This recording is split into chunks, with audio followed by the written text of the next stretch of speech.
Boa noite a todos, bem-vindos à primeira conversa de debate da página Lei dos Mercados.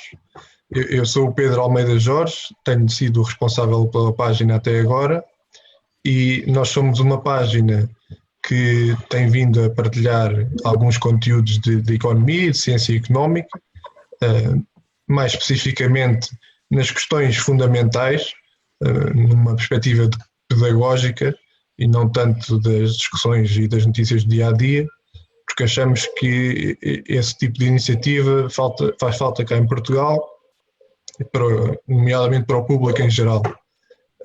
E também é nesse âmbito que decidimos fazer aqui esta primeira conversa, este debate, sobre o tema da deflação, que, para quem possa não saber, a deflação é normalmente entendida como uma descida do nível geral de preços, ou seja, o contrário da inflação, e o tema é que, para a maior parte dos responsáveis políticos e para a maior parte das autoridades monetárias, isto tem sido visto como uma espécie de fantasma que paira sobre a economia e que quase a todo custo é preciso impedir.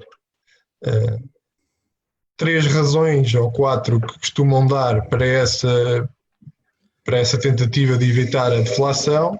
Primeiro, a ideia de que as pessoas, se esperarem que os preços vão descer no futuro, vão adiar a sua despesa e, portanto, isso supostamente vai afetar a economia.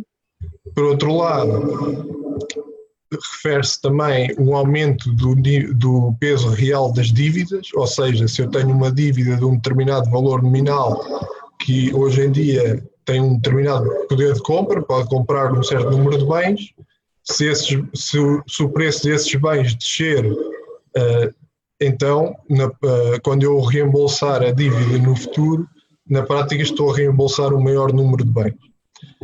Terceiro, costuma-se referir que certos mercados e certos setores da economia têm uma certa rigidez ao nível da descida de preços, por exemplo, o mercado de trabalho. O que é que isto quer dizer? Que é difícil ou normalmente é um processo demorado a possibilidade de descer os salários em termos nominais, e isso, para além de poder criar desemprego, cria também, na perspectiva da maior parte dos autores atuais, problemas macroeconómicos. Por fim, outro motivo para evitar a deflação é que, supostamente, uma deflação, isto já é um pouco mais técnico, mas a deflação poderá trazer a taxa de juros para um nível demasiado baixo, e os bancos centrais têm muito medo daquilo que se chama o nível zero da taxa de juros, ou seja, supostamente a taxa de juros não pode descer do zero. Mas isso já é um tema mais complexo. Aquilo que gostávamos de notar é que, e que nós também partilhámos na página há 1 ou 2 dias, é que se nós retornarmos no tempo, por exemplo, na década de 20 do ano passado, encontramos vários economistas conhecidos como o Marshall, Edgeworth, Pigou e especialmente o Friedrich Hayek, que notavam, e a opinião corrente era, de que não haveria problema haver deflação desde que ela fosse motivada por um aumento da produtividade na economia. Ou seja, essa seria uma espécie de deflação benigna. Depois, com a Grande Depressão e a partir do keynesianismo, chamado keynesianismo, essa opinião começou a mudar para a maior parte dos economistas, e então, neste momento, temos aqui duas perspectivas diferentes que gostávamos de ouvir e de tentar chegar a alguma conclusão.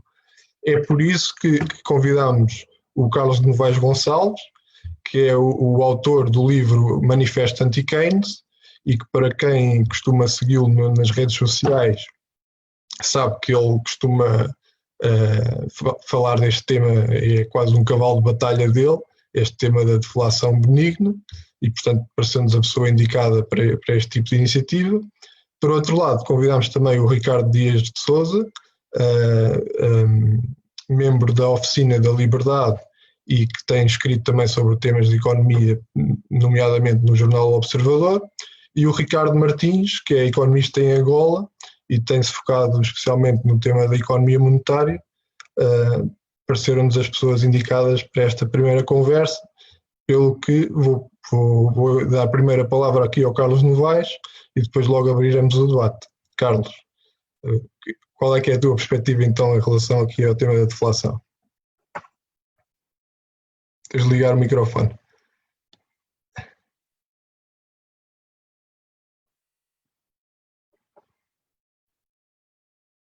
Acho que precisas de ligar o microfone.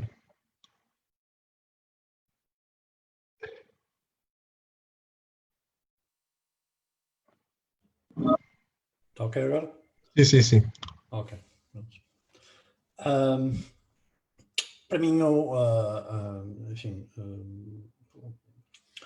o tema da deflação, para mim, tornou-se importante quando eu tive muito tempo, aliás, no processo de escrita do Manifesto Anti-Keynes, que me decidi a escrever, traduzindo 2 textos, e depois comecei a escrever uma introdução que acabou por ser um ensaio grande. Mas a motivação foi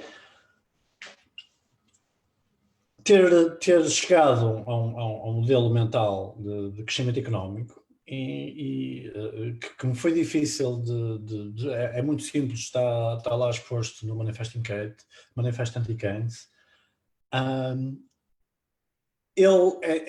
O modelo é simples, mas levou-me bastante tempo a chegar lá. E depois, quando cheguei lá, foi quando as minhas, se ainda tinha dúvidas sobre a questão da deflação, elas dissiparam-se por completo.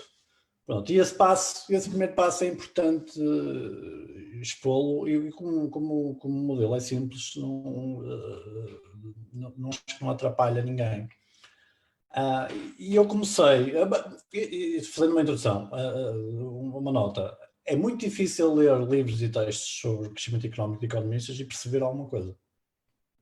Porque põem tantas variáveis ao mesmo tempo e tanta coisa a variar que depois não se consegue tornar os efeitos, as causas e efeitos independentes. Pronto. E, portanto, essa foi sempre a minha dificuldade. Eu gosto de economia, então, o crescimento económico deve ser a coisa mais apreensível, e que o economista deve ser capaz de transmitir sobre o que deixa de ser, não é?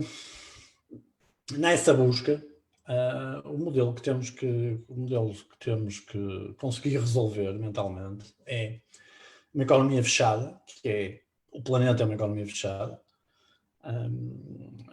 Portanto, não é uma abstração dizer que é uma economia fechada, não é um caso particular da economia, é mesmo o nosso caso do planeta. Portanto, não há importações, exportações, não há importações de capitais, não há exportações de capitais, pronto, que é o que confunde muitas vezes nos textos de economia. E, portanto, a economia fechada, as pessoas estão todos os recursos estão a ser utilizados, todos os recursos que são conhecidos pela tecnologia, e, portanto, vamos dizer que a economia está em pleno emprego. Não há novos mercados para conquistar, ou seja, não há crescimento porque há novos mercados, não é? Descobrimos um continente e vamos exportar para lá, não conhecíamos, está por ser explorado, não é? E, portanto, nenhuma razão de crescimento estranha ao raciocínio contribui. E, portanto, como é que uma economia fechada e em pleno emprego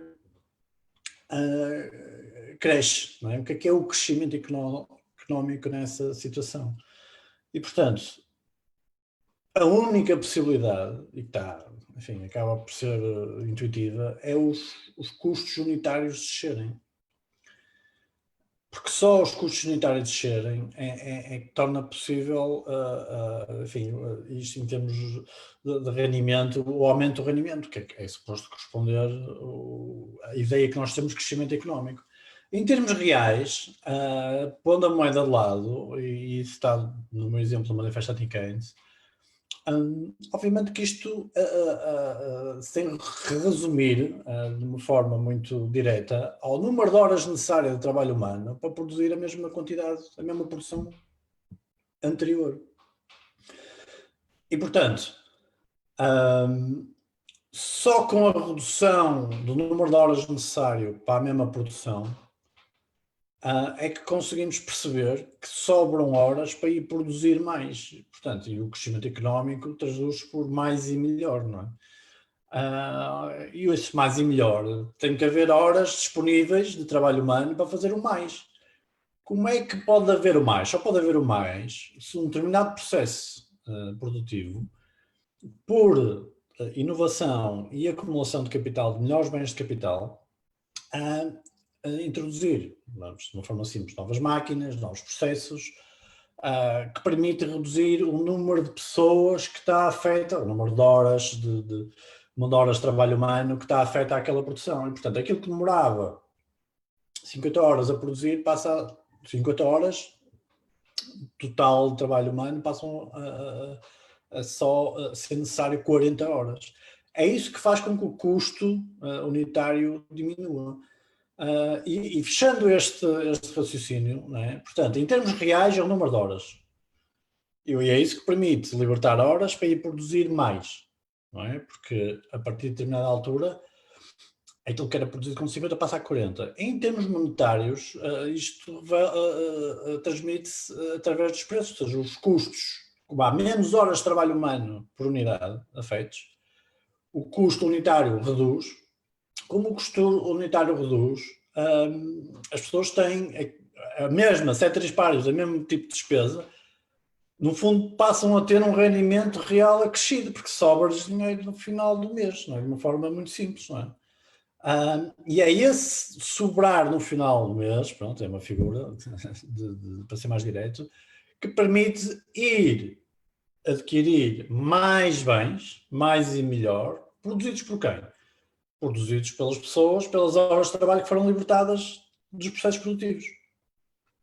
E, portanto, nós podemos ver todo o crescimento económico da civilização como um processo onde, na agricultura, estavam afetas 70%, 90% das pessoas, que se reduziu até, hoje em dia, até 3%, ou algo do género, que é isso, para produzir o mesmo, ou até bastante mais do que era produzido antes, permitindo aos outros 97% produzirem muitos mais produtos e serviços. E, portanto, está aqui à frente dos nossos olhos, não é? Portanto, a redução do número de horas permite produzir mais e a redução do custo que se transmite, que se materializa na redução do custo.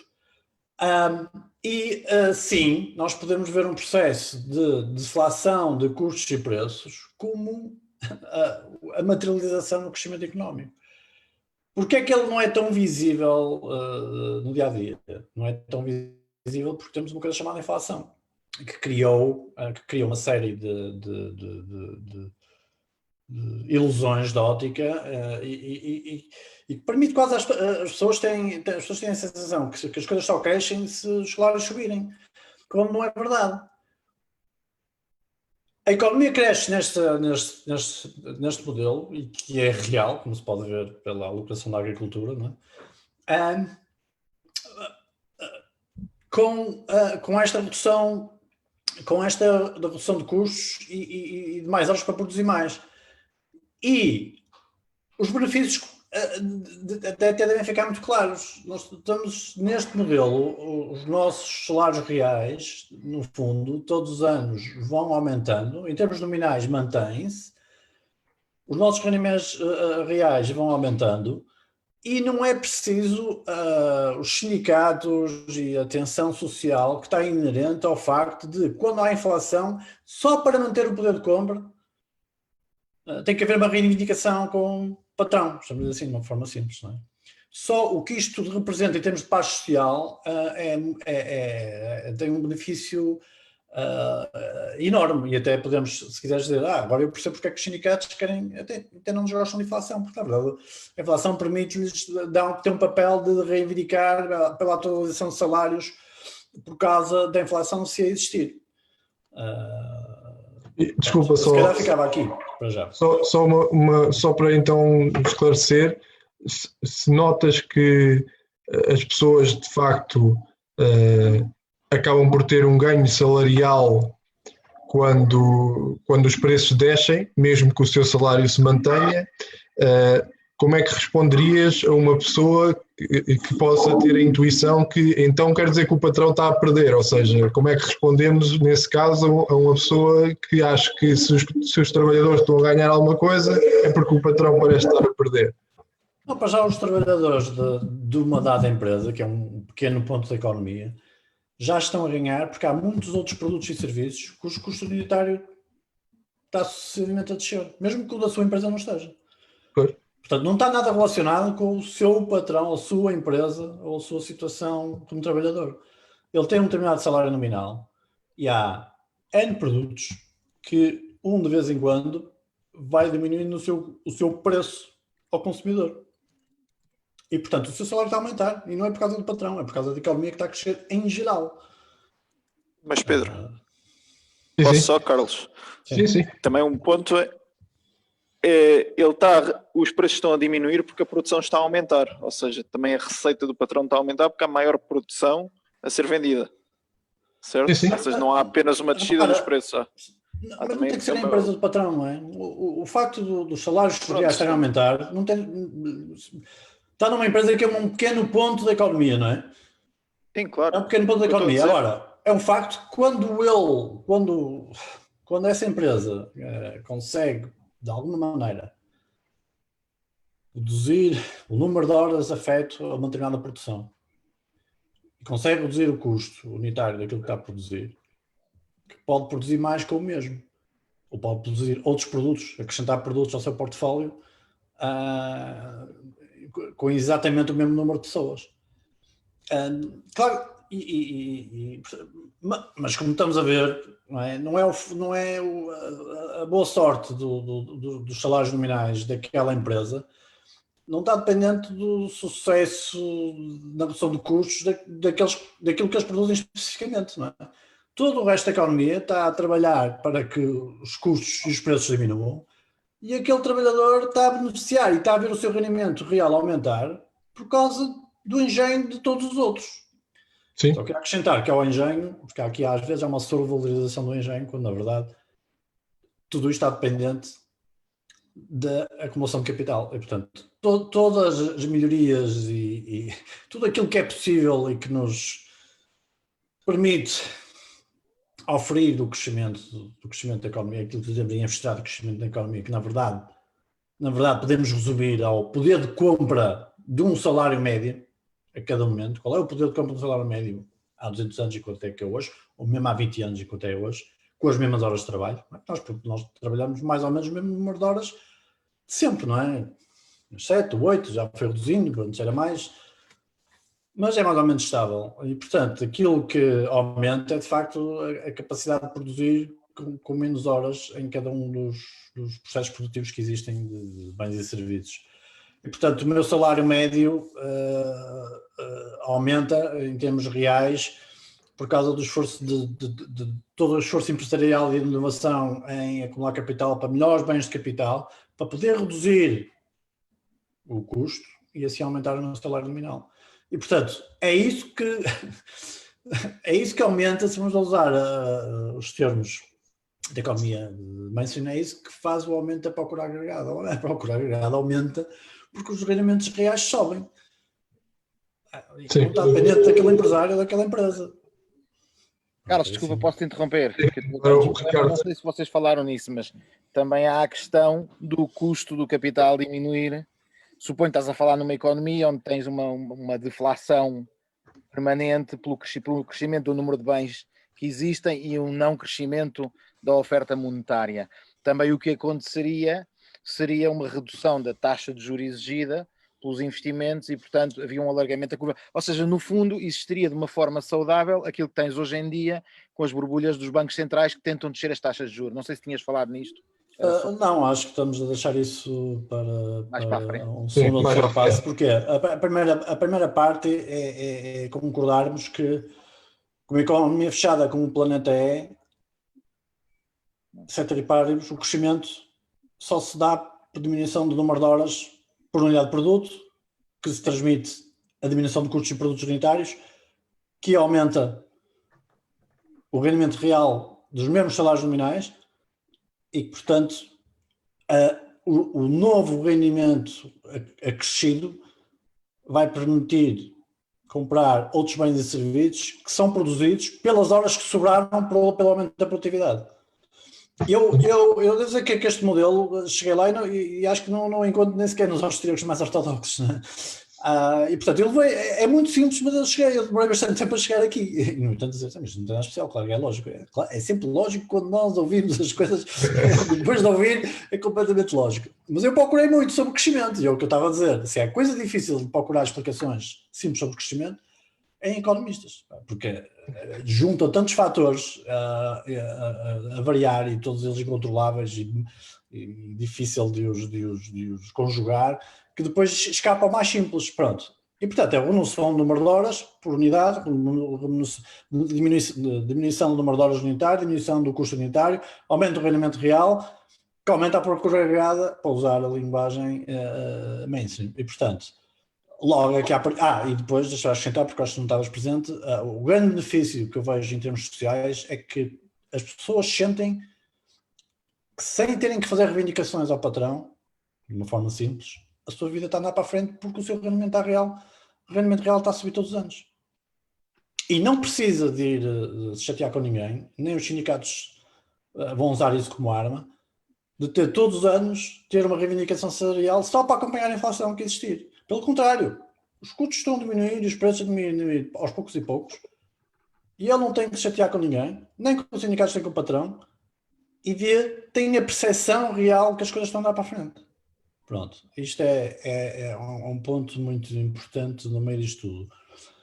O outro, eu não gosto de misturar a questão da taxa de juros, vamos falar dela, com certeza, mas quer dizer, a preferência temporal, não é, que eu defino a taxa de juros para os austríacos, e eu não consigo encontrar outra, pode-se manter, não é? Pode-se manter.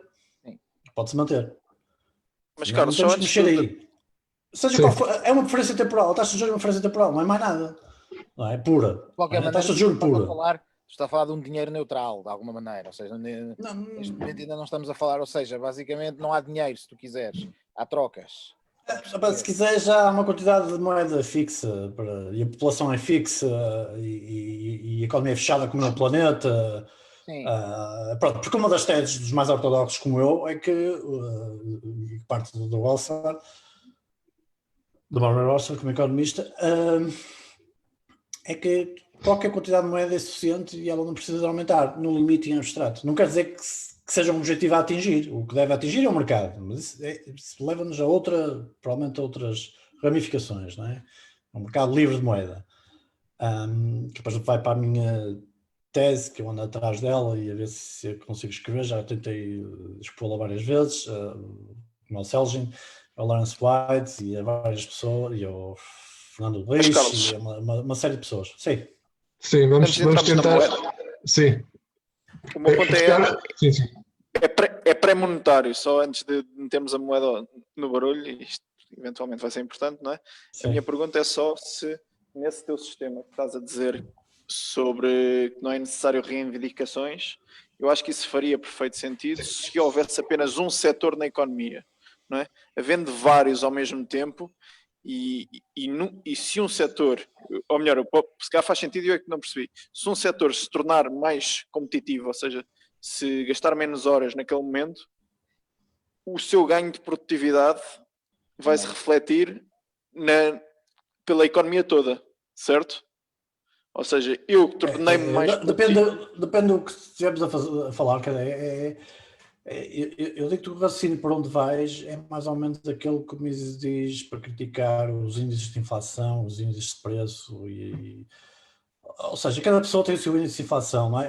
Quer dizer, portanto, ou seja, cada produto que diminui o seu custo tem maneiras muito diversas de atingir uma pessoa em particular ou outra, não é? Ou de beneficiar. Eu diria que se calhar um setor que se torne mais produtivo, por um lado, beneficia o resto da economia porque o seu custo diminui, mas por outro lado, se está mais produtivo, também provavelmente consegue oferecer mais e consegue ir buscar trabalhadores a outros setores e, portanto, de certa maneira, beneficiam os dois, beneficiam os outros trabalhadores. Porque o preço deles... Não sei se era isso que o Ricardo queria dizer, não sei, Ricardo, queres... Sim, Ricardo, basicamente, sim, basicamente... O que eu queria dizer... Ricardo Martins, desculpa. Era eu agora. Sim, é que há dois. Assim. Sim, sim. Eu posso ficar o Martins. Não o Sousa já está. Martins, exato, é melhor o Martins. É melhor. Ok. Não, a minha pergunta era só, porque o teu ponto tinha a ver com não era necessário um aumento nominal dos salários para acompanhar a produtividade, porque a deflação em si já tornava o aumento real. Mas se tornava o aumento real, vamos esquecer de índices de preço e vamos admitir que o índice de preço é igual para toda a gente. Logo, se houver deflação, aumenta o salário real para toda a gente ao mesmo tempo, apesar da melhoria da produtividade ter sido num setor em específico. Ou seja, eu não sei se houver setores diferentes na economia, se aquela lógica que disseste sobre não haver reivindicações se continua válida. Ou seja, este setor vai achar que eles é que deveriam ter o aumento real face aos outros. Ou seja, devia haver um aumento no seu preço relativo, no seu salário relativo face aos outros setores. Não sei se o que é que concordam.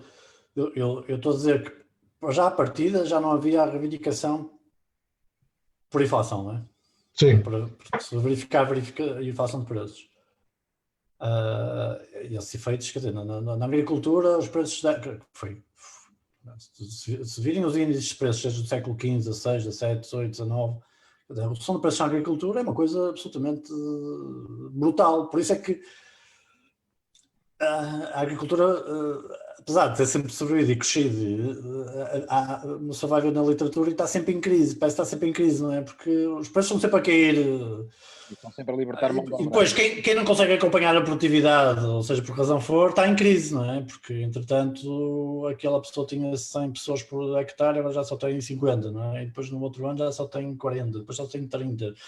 Tem mais uma máquina, mais uma coisinha, uma enxada melhor, um cavalo ou depois uma coisa a vapor, não é? E isso é muito comum ver-se na literatura e é uma das questões da suposta crise do fim do século XIX, não é? De 1870 a 1900, que é um dos maiores períodos onde se vê de facto uma queda de preços grande, sem queda de salários, que é importante. Portanto, naquele período, de 1870 a 1900, foi analisado por muitos economistas, incluindo o livro do Milton Friedman, onde se fala sempre de uma crise, que houve em 1970, 72, 73, né? Mas depois aquilo, o período de maior aumento de produtividade, se calhar de sempre, porque era o petróleo, era muita coisa, a eletricidade, era muita coisa nova que tem existido, não é? Nem sequer existia, não é?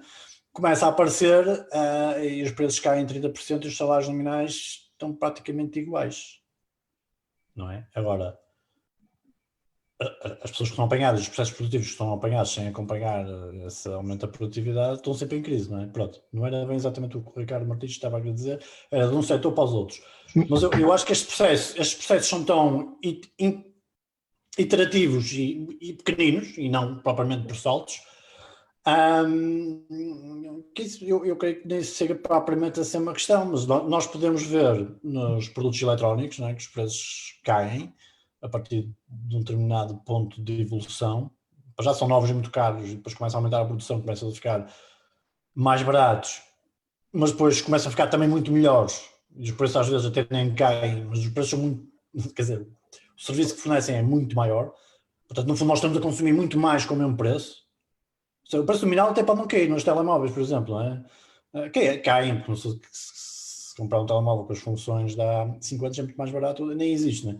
É tão barato que nem existe, já ninguém produz, não é? Mas pronto, o que eu quero dizer é, todos os trabalhadores que estão no setor de eletrónica com os preços a cair sucessivamente e a qualidade a aumentar, eu não acho que eles se sentem prejudicados em relação a ninguém, quer dizer, eles estão a contribuir para que custos de produção de muitas empresas também baixem e com os telemóveis brutalmente, porque no fundo a nossa produtividade aumentou com os telemóveis, não é? Não se costuma falar disso, não é? Telemóveis, internet, não é? Eu acho que isso quer dizer, o intercâmbio. As pessoas conseguem já fazer duas coisas ao mesmo tempo, não é? Praticamente durante o dia, mais ou menos. Mas eu quero dizer, a troca, no fundo, quando tu estás a assumir que há um aumento da produtividade, o que estás a assumir é que o que quer que seja que se está a produzir tem um interesse maior para o resto das pessoas, ou seja, o resto das pessoas estão a beneficiar desse aumento da produtividade porque estão a comprar esse produto e, ao mesmo tempo, estão-se a libertar recursos para se produzirem outras coisas. Obviamente que num modelo assim simples como o teu, estamos sempre em equilíbrio. Na realidade as coisas são mais complicadas, mas basicamente essa é a ideia base. Ou seja, eu acho que o modelo tudo o que é eletrónico, nós vemos que não aumentou de preço nos últimos 40 anos, é uma boa demonstração do que tu estás a dizer. Sim, e outra questão mais forte que eu costumo pensar e como dar como exemplo, de certa maneira já passamos de vez em quando, nesta questão de inflação, deflação, e às vezes com economistas que começam a falar em termos muito macros, então, se a energia de repente baixasse 95%, porque passou a haver uma energia nuclear ultra barata e fosse um choque de um ano para o outro, qual era o problema?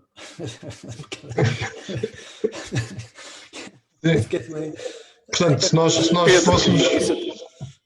nós fôssemos por aí, portanto, agora se calhar para tentar passar um bocadinho mais para a fase da moeda, portanto, perante um choque desses, provavelmente aquilo que seria feito pelas autoridades monetárias de hoje em dia seria uma tentativa de inflação. Desculpa, tens toda a razão a falar nisso, Pedro, desculpa. Porque agora eu sabia porque é que tinha este exemplo. Eu tenho esse exemplo precisamente para criticar que os bancos centrais tenham um objetivo de... Eu sou contra 2%, nem zero devem ter.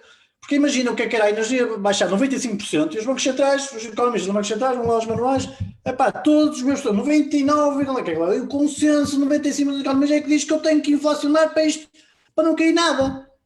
Quer dizer, Carlos, eu em 2020, quer dizer... Se calhar vamos, então, passando aqui para os Ricardos, o que é que vocês... Sim. O Martins.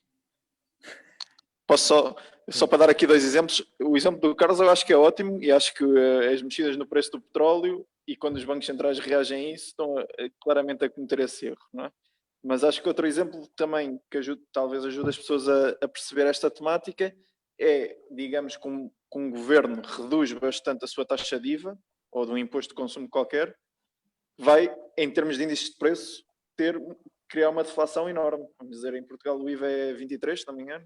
Sim, 23. Se o governo se lembrar de reduzi-lo para 10, provavelmente teríamos uma inflação negativa bastante elevada. Outro ponto esse da energia também engraçado, ninguém se iria queixar, quer dizer, não sei se ninguém se iria queixar, eu acho que o Pedro pode dar um exemplo que quando a energia do sol ilumina toda a gente, os fabricantes de velas vão refilar.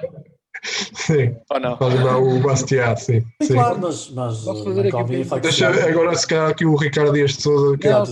Ainda advogado do diabo, é verdade que os dois exemplos que vocês deram são bons exemplos, exceto que eu tenho ideia que o IVA não entra no cálculo da inflação, já para mexer nele, normalmente é ao contrário, para poder subi-lo e não haver inflação, normalmente esse é o motivo, e o outro é que também é verdade que na política de inflação normalmente usam o core inflation, porquê? Porque não querem impor nem os preços da energia nem os da comida, que são os inputs básicos da economia, mas também são os que eles veem que têm mais volatilidade. Ainda que isto depois tem a ver com outra questão, que é a questão de que, basicamente, empiricamente, porque afinal não procuram uma teoria, procuram uma receita, e portanto, empiricamente a receita funciona melhor assim.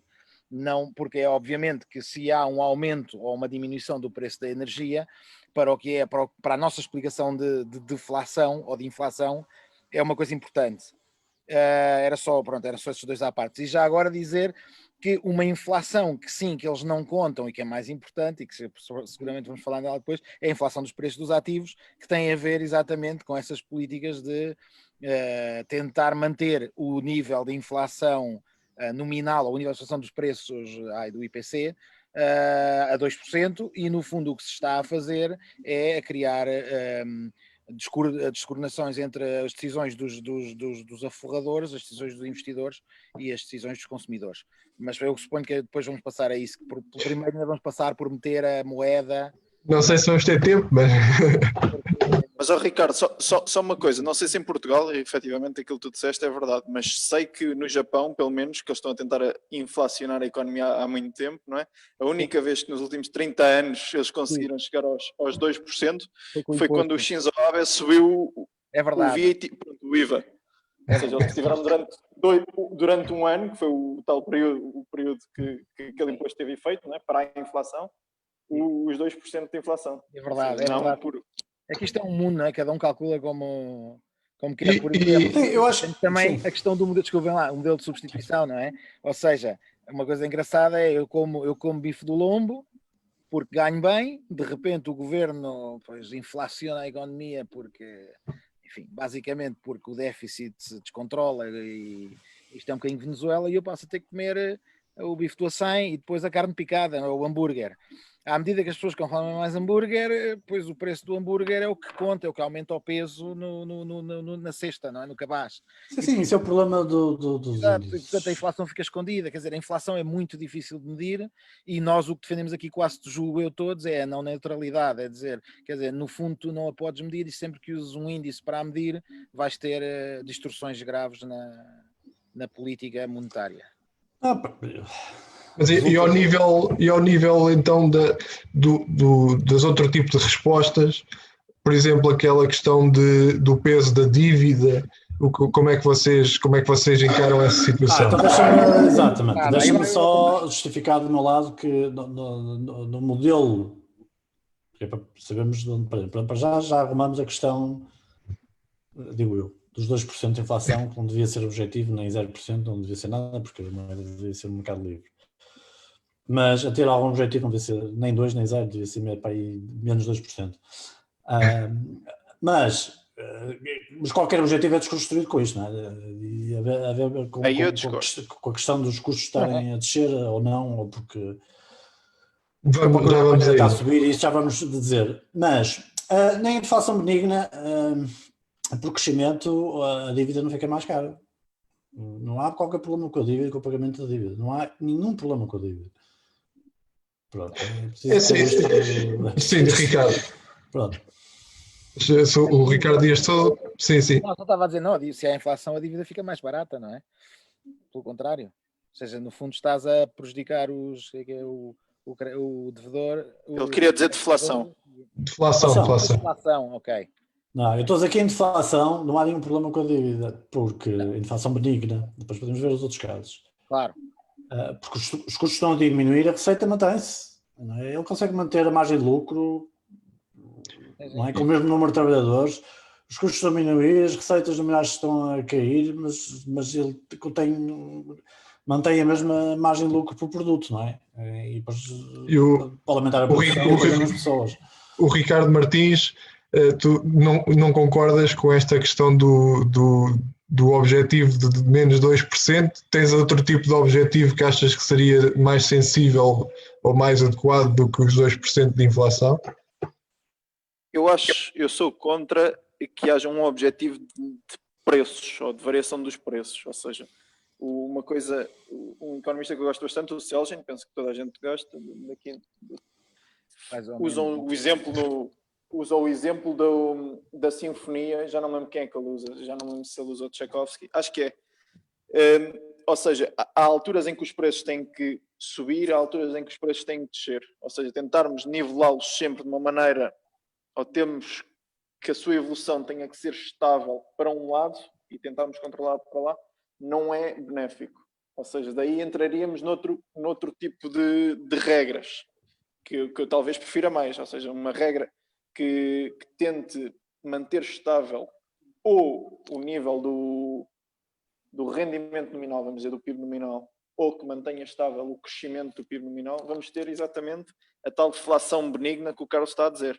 Ou seja, quando houver um período de rápido crescimento económico, esse rápido crescimento económico, ao contrário do que muitos economistas defendem, seria visto ao mesmo tempo. Temos o PIB real a crescer, teríamos o índice de preços, independentemente dos erros que possa ter, a decair. O PIB estável. O PIB estável porque a produção aumenta, mas os preços podiam descer. PIB nominal. PIB nominal, exatamente. Ou seja, eu diria que isto seria uma regra mais correta, admitindo que temos um Banco Central e admitindo isto tudo, seria uma regra mais correta do que uma regra simples, apesar de não haver, penso eu, regras perfeitamente simples de inflation targeting, de olharem para os 2% como um número sagrado. Já agora, hoje em dia já está... Força. Não, Ricardo, só porque é assim, no fundo estás a pôr uma regra, tens que pôr um banco central, tens que ter alguém que vigie, que consiga fazer esses cálculos, como tu disseste, não é fácil. Portanto, porquê é que isso é melhor que a proposta do Carlos, onde não é preciso nada disso? Na tua opinião, se defendes isso, é porque de alguma maneira lhe vês vantagens. Bem, deixa-me só apontar que eu já não estou na parte da proposta, que se me fizerem proposta que eu tenho, a proposta é nenhuma, né? Portanto, mas pronto, eu acho que é outro capítulo, não é?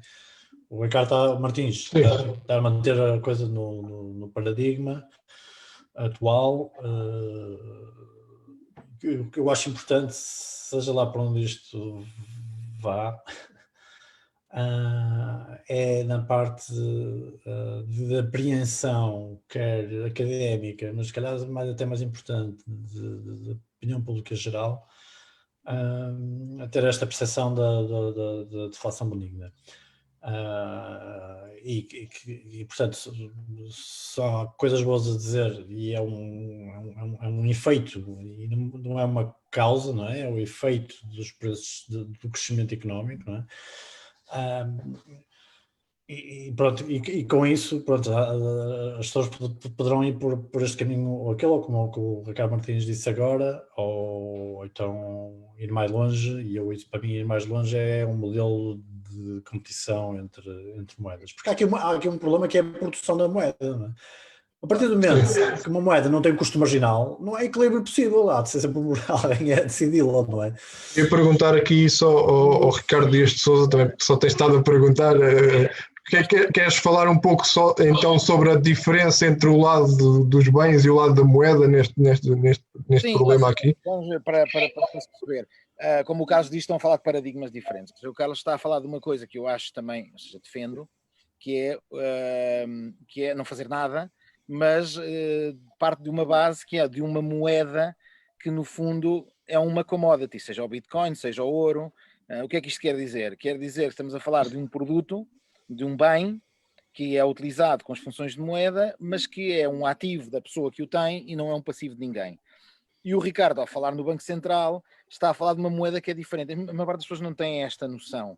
Ou seja, a moeda hoje em dia não é um bem, é uma dívida. É um passivo, é um ativo de alguém, mas que é passivo de outra pessoa. Neste caso é um passivo do Banco Central, que há quem diga que não é, porque o Banco Central não é obrigado a aceitá-lo, mas o que é certo é que aquilo só funciona enquanto o Banco Central a aceitar e o Estado a aceitar. Ou seja, no fundo, a moeda que circula é o Estado, ao ter a possibilidade de nos cobrar impostos, ou seja, de nos exigir bens e serviços em vez de os exigir, pois cria um crédito, e esse crédito é o que nós utilizamos como moeda.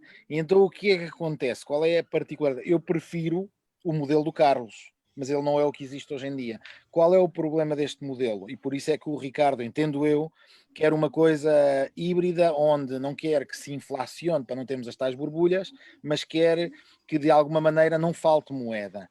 Porque uma contração, quando temos as borbulhas, depois quando temos os crashes, o que acontece é que se contrai o crédito. Ou seja, as pessoas, as promessas que tínhamos feito uns aos outros de pagar isto e pagar aquilo no futuro, deixam de ser possíveis de cumprir. E então o Estado, aproveitando que há procura de moeda pela incerteza, substitui-se e emite mais. E por isso é que nós, apesar dos bancos centrais terem uns balanços enormes, não temos inflação. Não temos inflação porque eles, no fundo, estão a compensar toda a destruição de crédito que existiu. E era só salientar isto. Eu prefiro o modelo do Carlos, mas estamos longe dele e, portanto, percebo a ideia do Ricardo. Não sei. Ricardo, sim. Vejo ter com o dedo. Sim. É só para facilitar, não estar aqui a fazer eco. Pronto, eu não estou a dizer que é este o modelo que eu prefiro. Estou a dizer que dentro do paradigma atual, dentro das regras de inflação atuais, eu penso que para haver uma regra de um Banco Central, esta regra seria mais sensível e, pronto, mais correta, a meu ver. Dentro do outro paradigma, não é? Pode haver ainda um paradigma intermédio, que é com essa tal moeda commodity, não é? E depois os intermediários financeiros criarem substitutos de moeda que acompanhem um aumento da procura por substitutos de moeda, não é? E aqui teríamos uma espécie, o chamado free banking, não é? E que, de alguma maneira, pelo menos teoricamente, estabilizaria na mesma o rendimento nominal da economia. Pelo menos esta é a tese do Solgen. como acho que nós temos matéria para mais encontros, nem que sejam só nós 4 no Facebook Live, porque gostamos disto.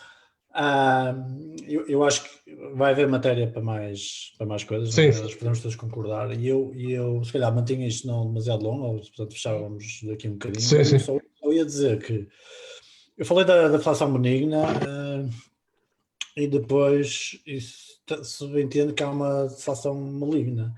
Mas eu queria, como sou ortodoxo e como sou Ulsman, pró-Ulsman, a deflação maligna, quando existe, que implica contração forte de preços, não só por causa da produtividade, existe por uma boa razão. Não é? E essa contração, que se os bancos centrais não interviessem, seria grande, seria uma dor grande, mas seria uma dor grande muito rápida. Sim. Uma dor forte, muito rápida. Sim, mas e ela, portanto, o que eu quero dizer, se calhar sem irmos mais além, porque isso, a parte da deflação maligna vai ter que implicar analisarmos aqui a banca e a moeda e o crédito, que eu acho que se calhar deixávamos outro dia. O que eu quero dizer, como estamos a falar de deflação, pronto, o termo deflação benigna tem implícito que está tudo bem. Há outro tipo de deflação que pode não ser por motivos tão desastrosos, que é a procura de moeda e os preços descem porque por alguma razão as pessoas querem aumentar os seus saldos em moeda. Em princípio está conjugada com alguma coisa má, mas vamos dizer que não. É uma preferência que muda. Não vejo problema nenhum nisso, porque é um on-off, e os empresários o que têm é trabalhar com incerteza e adaptar-se a ela, e portanto não vejo isso problema para a economia. Ao contrário de economistas, não, temos que pôr ali não sei o quê, que é para os coitados não conseguem fazer contas, não conseguem antecipar, que há uma diminuição de preços porque há uma procura da moeda e tal.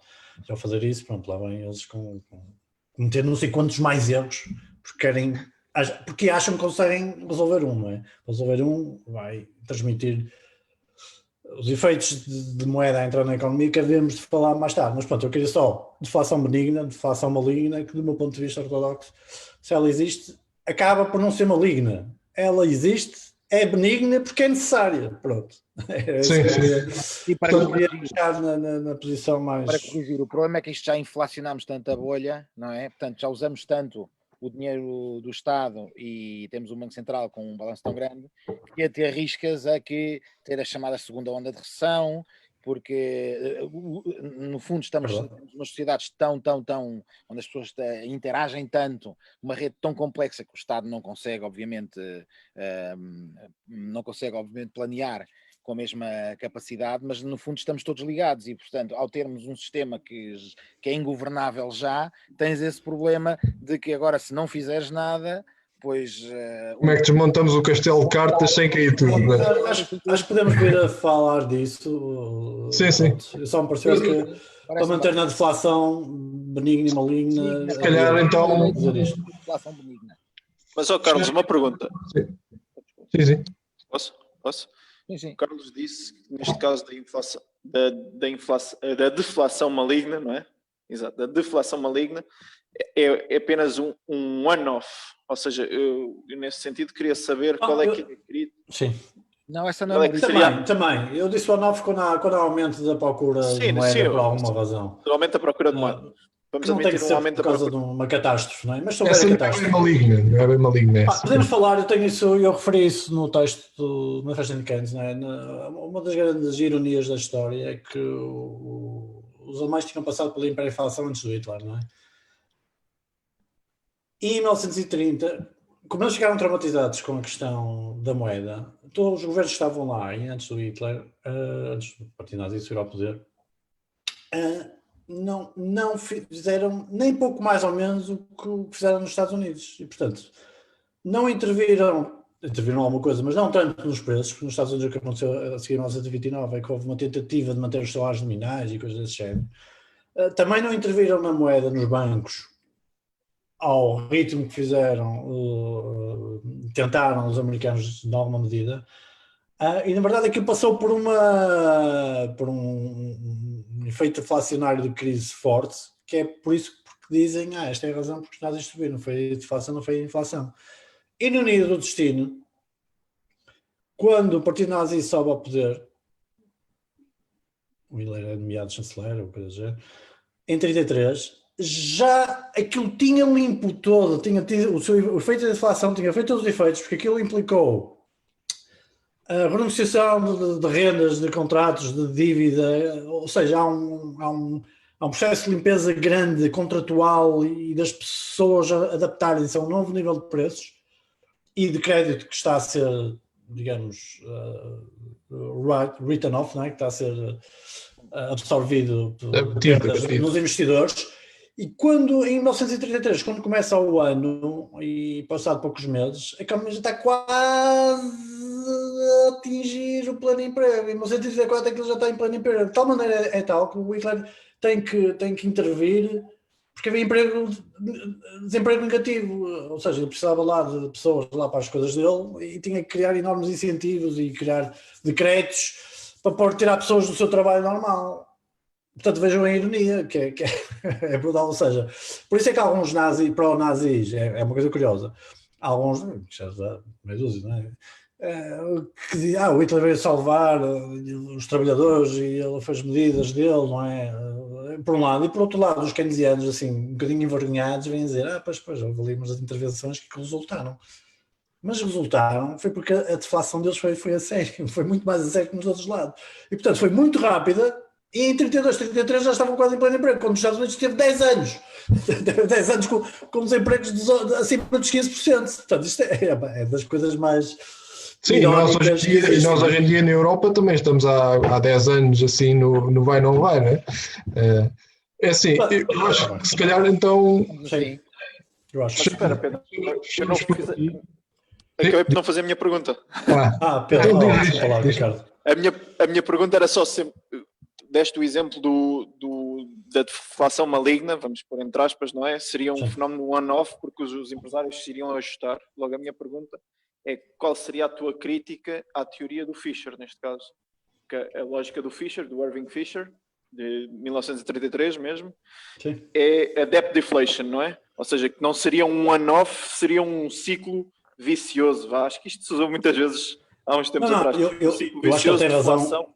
E de liquidação. E eu acho que ele, depois daquilo que se passou, foi pessoal, não é? Porque ele ficou arruinado, arruinou o património da mulher, creio eu. Porque estava totalmente investido em bolsa, não é? E ficou famoso por dizer que New Plateau, não é? Tinha-se atingido um nível de economia que nunca baixaria. Aquilo, quando demorou poucos meses, foi um desastre, e foi um desastre pessoal para ele também. E, portanto, ele a passar em 33, não é? escreve outras coisas e começa a tentar analisar as coisas do ponto de vista monetarista, porque ele é que é o pai do monetarismo, não é? Não é o Milton Friedman. E escreve coisas acertadas. Eu acho que eu cito bastante também algumas partes no texto. Pronto, mas é um facto que depois tem aquela semente da ideia que a deflação é um buraco que não acaba, não é? E isso ficou provado empiricamente, eu acho que em termos abstratos. Esta deflação. Essa deflação que se consegue refutar, mas a crise de 21 e 22, que foi bastante profunda e com uma queda dos preços, produto de 15% a 16% e dos preços também, caíram salários, os bancos foram à falência, caíram os preços, tudo que é pior possível por um motivo muito simples, que era o presidente estava incapacitado, e só se soube depois, na verdade. Portanto, foi uma daquelas teorias da conspiração que foi verdade, como muitas depois acabam por haver umas pontas que têm alguma razão de ser, e essa foi uma delas, porque ele teve incapacidade no final da sua presidência, o Woodrow Wilson, que foi um dos culpados pelos desastres da Primeira Guerra Mundial. Fica para outro tema e para outro episódio. E depois o presidente a seguir, que foi eleito, era bastante mais ortodoxo e, portanto, não houve intervenção. E, portanto, há ali um caso empírico, depois, claro, é sempre disputado, continua a ser disputado pelos keynesianos, que vão sempre buscar outras coisas, outros dados e outras interpretações, não é? Mas aquilo é muito claro em termos de deflação grande. Pronto, isso só para deixar a pista que eu acho que não há motivo nenhum para uma coisa ser infinita, já pode ser zero, já pode ser maço zero, pode ser nada pedra, pode ser que os preços caem se não houver intervenção nos bancos, há de ficar lá alguma base monetária. Concordam, não é? Nunca vai acontecer. Ou se calhar vai um dia, se houver um colapso, digamos... Não estou a dizer que era infinito, só estou... Sim, claro. Não estamos lá infinito, estamos lá em segundas e terceiras ondas. Imaginemos que há um colapso mesmo a sério, não tão grande, que os Estados desaparecem por completamente, infelizmente, se calhar, mas que o que fica, o que sobra, sei lá, por incapacidade de reação, há tantos cenários que podem acontecer, porque há coisas criadas na moeda, não é? Acho que todos aqui sabemos, não é? Por exemplo, em África, não é? Na Somália, quando aquilo colapsou, a moeda continua a circular e a ser aceita, não sei o que, há coisas muito engraçadas. E portanto, podia haver uma coisa dessas aqui no mundo ocidental, no mundo em geral, em que ficava a base monetária, não é? E quando os preços ajustarem à base monetária que há, parou. Já sabemos que os créditos, devedores e tudo isso é um write-off completo. há uma revolução institucional que não precisa ser nem pouco mais ou menos violenta, não tem que exigir isso, mas pronto, há de ficar uma base monetária. Há toda uma estrutura de capital que tem que ser convertida e isso demora tempo. Ou seja, estou aqui um bocadinho a fazer o advogado do diabo, porque eu gosto da tua teoria, acho que é mais moeda sã é a tua, moeda que tem deflação, que a produtividade implica descidas de taxas de juros e aumento de riqueza em geral, não o que temos agora, onde basicamente, ironicamente, como falava o Carlos Guimarães Pinto no outro dia, a atuação dos bancos centrais basicamente é uma grande transferência de riqueza dos pobres para os ricos, ou pelo menos dos que trabalham para os que têm ativos. Sim, foi importante porque o Carlos Guimarães Pinto já tem muita gente que o segue e portanto foi importante ele falar nisso, que normalmente não é a área dele. E o Carlos Guimarães Pinto, por acaso, enfim, é vítima de algum excesso de argumentação meu de anos a discutir a deflação com ele. Portanto, uma vez estivemos na Católica num sábado de manhã e eu, mais 3 pessoas que tinham assistido a uma conversa sobre deflação e de vamos encontrar ali na Católica, ali numa sala e vamos falar e depois fomos almoçar. Portanto, coitado, já matura há muito tempo. Ele tem um argumento, eu acho que não queria estar a falar na ausência dele, eu acho que está aceito mais ou menos quase todos os argumentos, mas ele tem um argumento sobre a flexibilidade e de mão de obra que passa de umas empresas para as outras. Portanto, haver um bocadinho de inflação é bom porque permite aumentar a flexibilidade. Pronto, mas isso há de ser ele a defender, se calhar, aqui convidado por nós, mas tem sido um fator de debate sobre este tema. Então, se calhar fechamos por aqui. Sim. Acho que há muita mais coisa a ver, mas... Ricardo diz? Não, Ricardo Martins. Posso fazer uma última pergunta? Esta era, ou seja, uma vez que vocês os três têm mais conhecimento de teoria austríaca que eu, a minha pergunta era em jeito de provocação, não é provocação, é só saber em que sentido é que o efeito Cantillon, em termos desta deflação maligna, tem algum impacto ou não. Ou seja, porque nós vamos chegar a um novo equilíbrio, não é? Mas o que nos interessa é também o processo que até lá chegarmos a esse novo equilíbrio. Certo? O efeito Cantillon era quando tínhamos um aumento do ouro e chegávamos lá, mas podíamos chegar de maneira diferente, não é? Pronto, só queria saber. Não, se calhar então, esse é um bom mote para um próximo. Se calhar. Pode ser. Começas com essa pergunta, se calhar, e depois, porque isso depois leva ao resto. Leva ao resto, né? Portanto, que eu acho que a definição do efeito Cantillon não é essa, mas deixamos para a próxima. Sim. Portanto, eu acho que por hoje acabámos por, com mais pormenor, menos pormenor, estamos todos de acordo que um certo nível de deflação, desde que venha no âmbito de um aumento da produtividade, não deve ser impedido para parte das autoridades e, portanto, isto coloca um bocado em causa não só o objetivo dos 2% que hoje em dia os bancos centrais costumam utilizar, 2% de inflação, mas também a própria ideia de fazer ter um objetivo de variação de preços.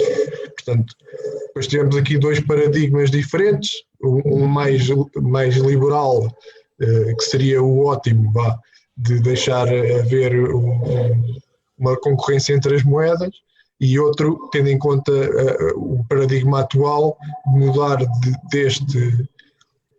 deste presente objetivo da variação dos preços para um objetivo mais ao nível da despesa total da economia.